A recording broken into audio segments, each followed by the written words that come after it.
Bobby, ang sarap mo. Iyan ang mga huling salitang binulong ni Ruel habang hinihingal siya sa ibabaw ko. Habang ramdam ko ang gaspang ng kanyang mga palad na dumidiin sa aking balat. Sino ang mag-aakalang ang isang matipunong tanod at construction worker na amoy semento at araw ay magiging akin sa dilim ng gabi? Isang mainit na tagpong nauwi sa isang duguan at malamig na trahedya.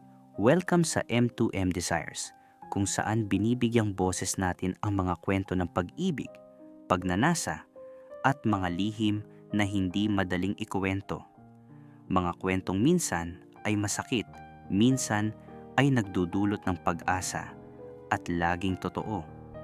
Bago tayo magpatuloy sa ating kwento ngayong gabi, huwag kalimutang mag-subscribe sa ating YouTube channel at i-click ang notification bell para laging updated sa ating mga bagong uploads.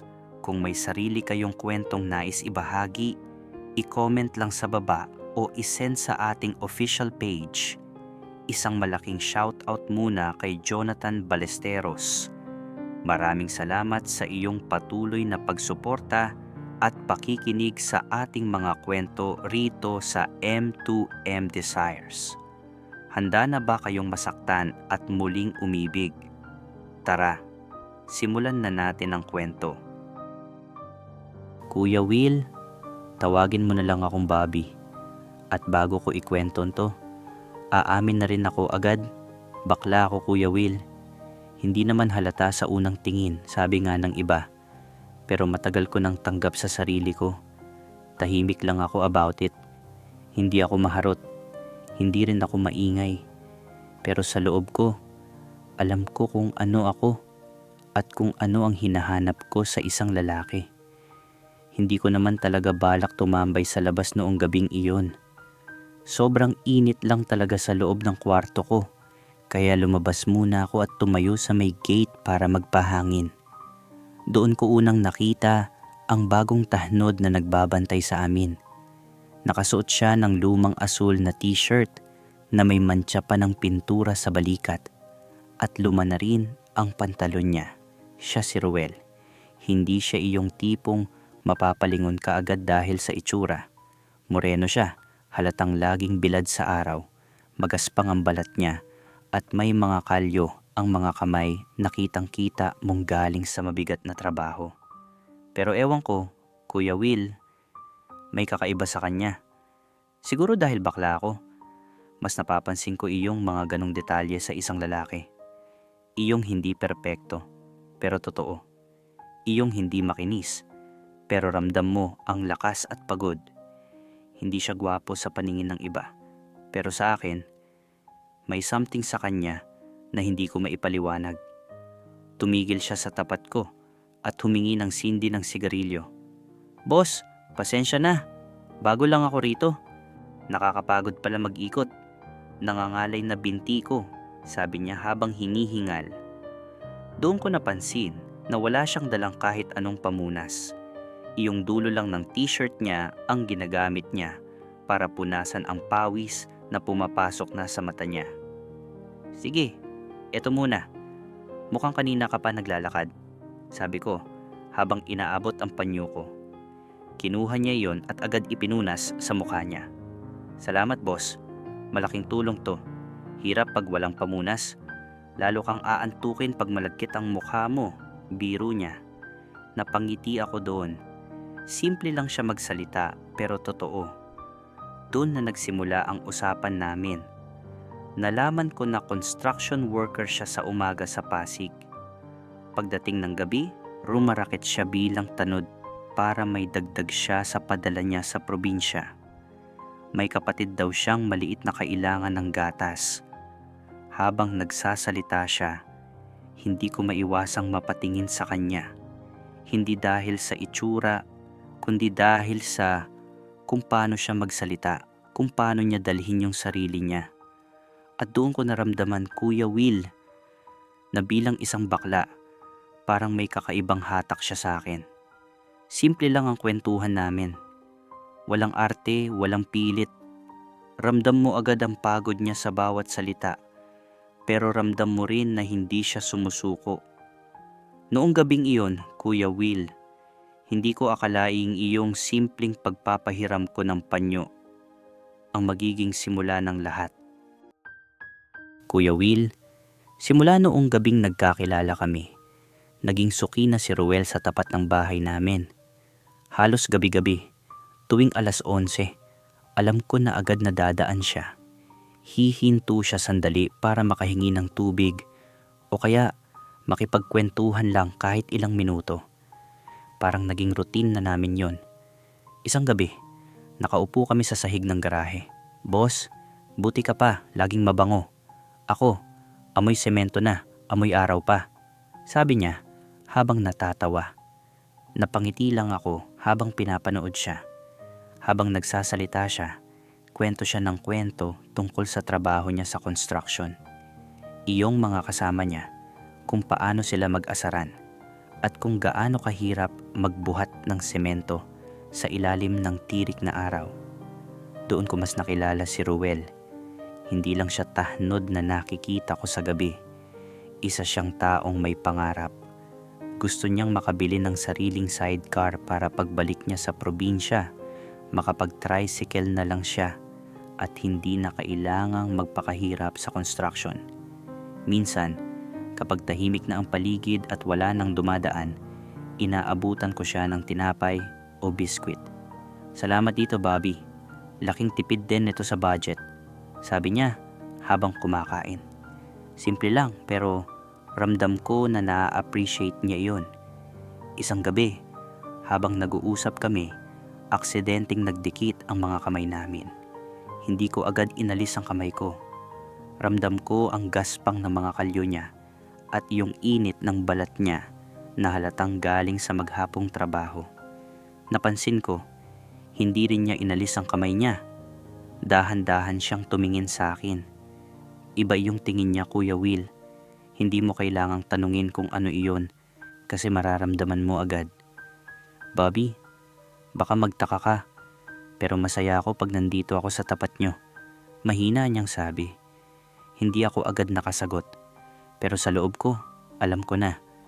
Doon ko unang naramdaman na may namumuo sa amin. Walang "I love you." Walang mabulaklak na salita. Isang simpleng paghawak lang sa kamay na puno ng kalyo. Sapat na para maintindihan ko na gusto rin niya ako. Kuya Will, dahil tulog na ang mga tao sa bahay tuwing gabi, naging routine na namin na palihim siyang pumapasok sa kwarto ko bago matapos ang shift niya. Tahimik lang siyang kumakatok, tapos papapasukin ko siya agad. Pagpasok pa lang niya, amoy ko na agad ang halo ng pawis at murang pabango na gamit niya. "Pasensya na, Bobby, amoy trabahador ako," sabi niya habang dahan-dahang tinatanggal ang uniforme niyang tahnod. Pero sa totoo lang, Kuya Will, iyon ang amoy na hinahanap ko. Amoy ng totoong tao. Amoy ng lalaking pagod, pero patuloy pa rin. Pagkahubad niya, kita ko ang katawan niya. Hindi siya gym fit, pero matigas ang katawan niya dahil sa pagbubuhat ng hollow blocks araw-araw.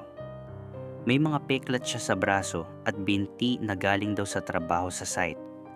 Sa loob ng kwartong iyon, wala na siyang pagiging tahnod at wala na rin akong iniisip kung ano ako sa labas.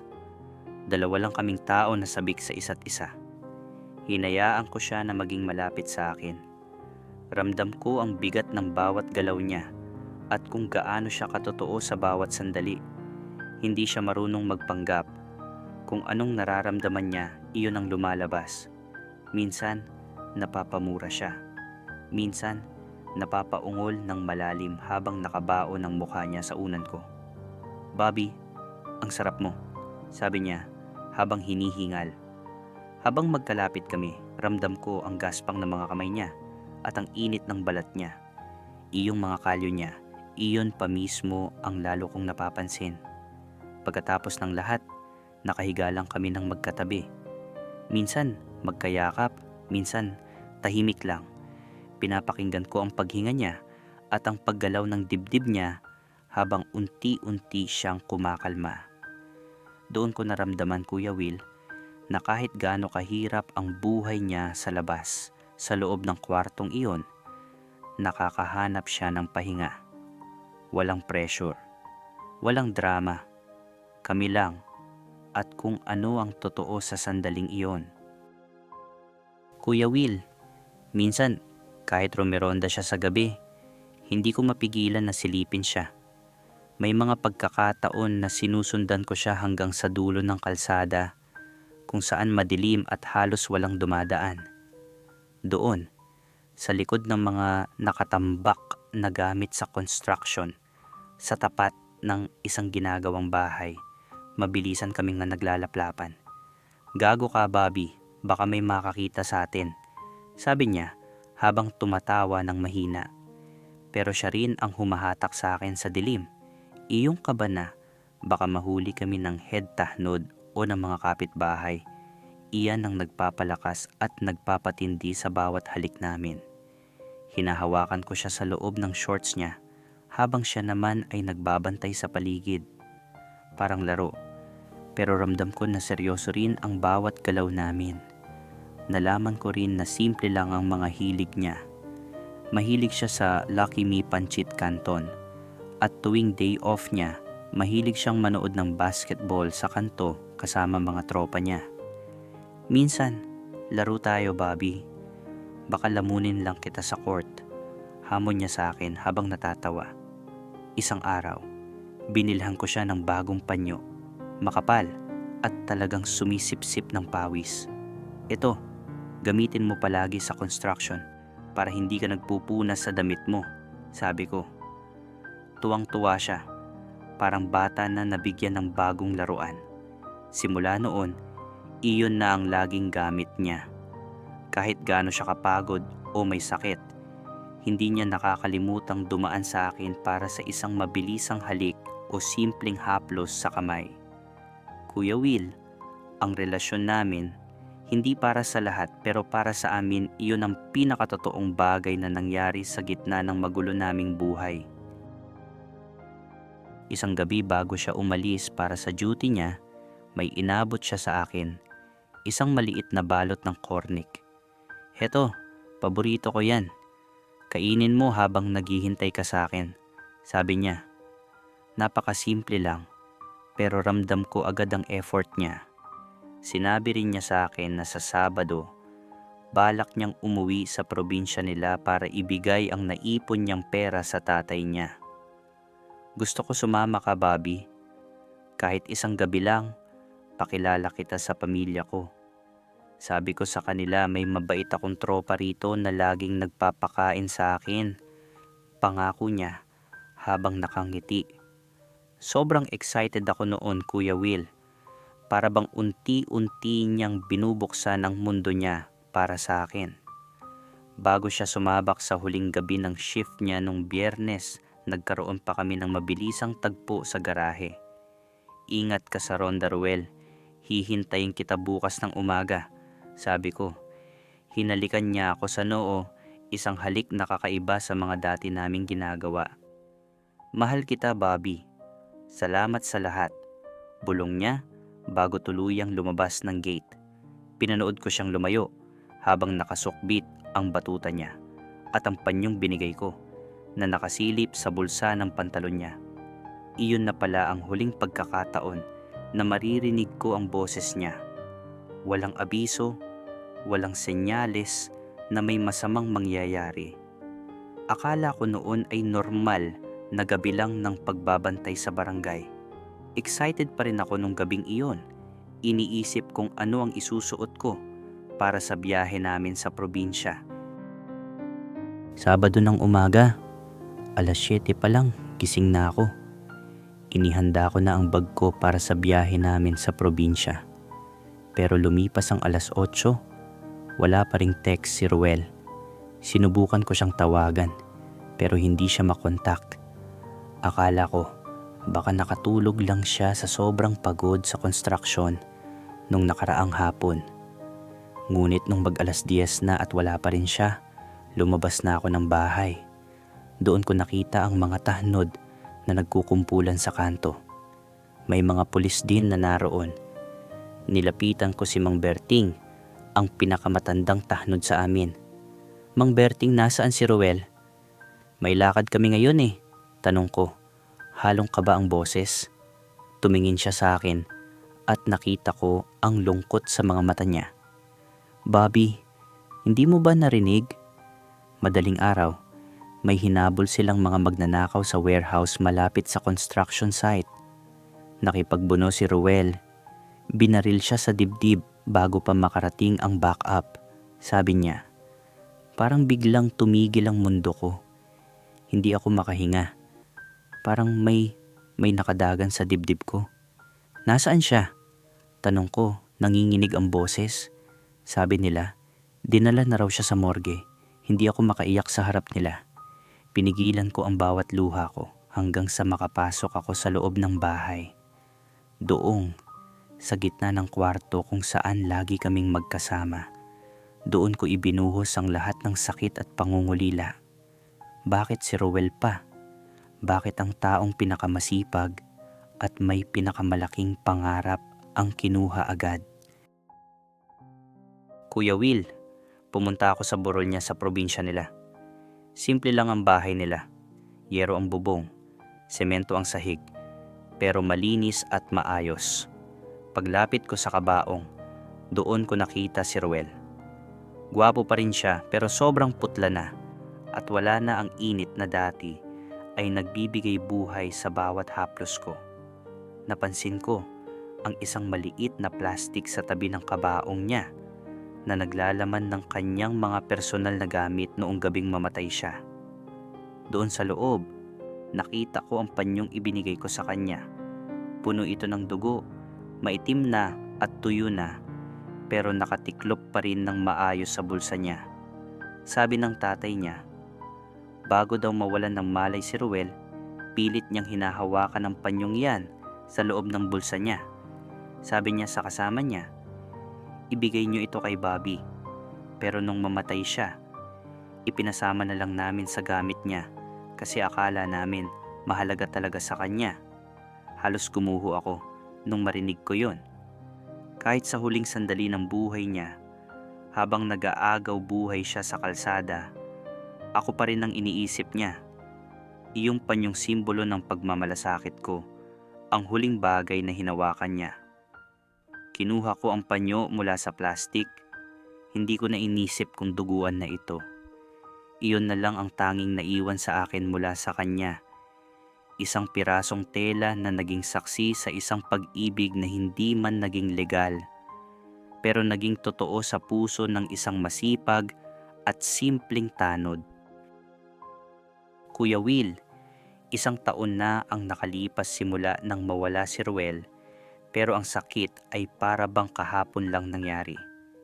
Tuwing 11:00 ng gabi, lumalabas pa rin ako sa gate namin at tinitingnan ang poste kung saan siya laging humihinto para humingi ng sindi o makipagkwentuhan. Wala na si Ruel, pero ang panyo niya, naitabi ko pa rin.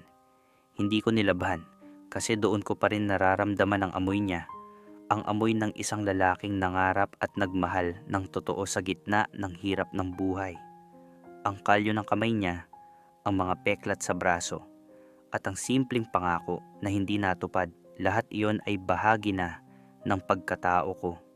Salamat Ruel, sa maikling panahon na ibinigay mo sa akin. Salamat sa pagpapakita na ang tunay na pag-ibig ay hindi kailangang magarbo.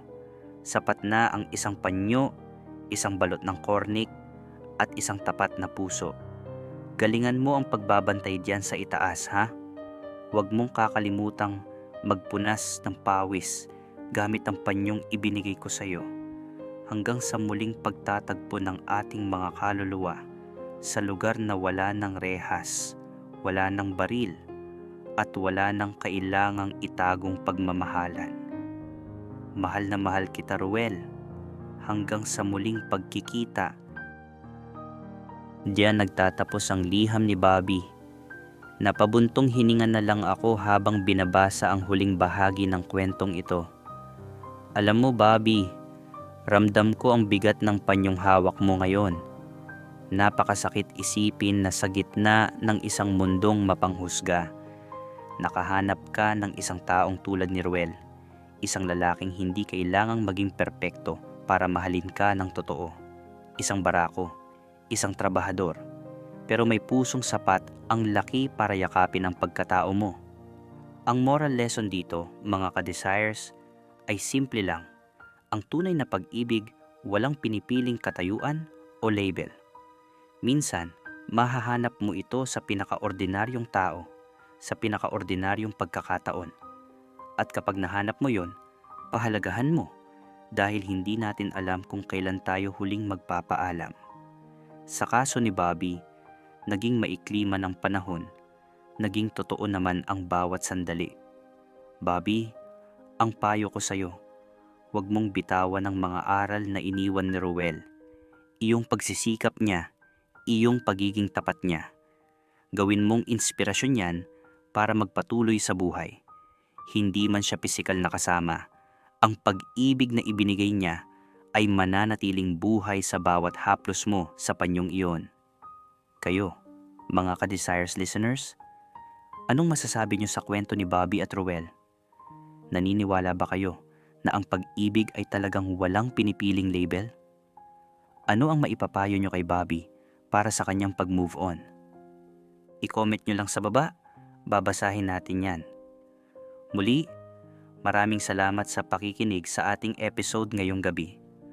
Kung nagustuhan niyo ang kwentong ito, huwag kalimutang i-like ang video na ito at i-share para mas marami pa tayong mabigyang boses na mga lihim na kwento. Mag-subscribe na rin kayo kung bago lang kayo rito sa M2M Desires. Kita-kits tayo sa susunod na kwento. Ako si Kuya Will, nagpapaalala, sa bawat dilim ng gabi, laging may liwanag ng isang totoong pagmamahalan. Good night at laging mag-ingat.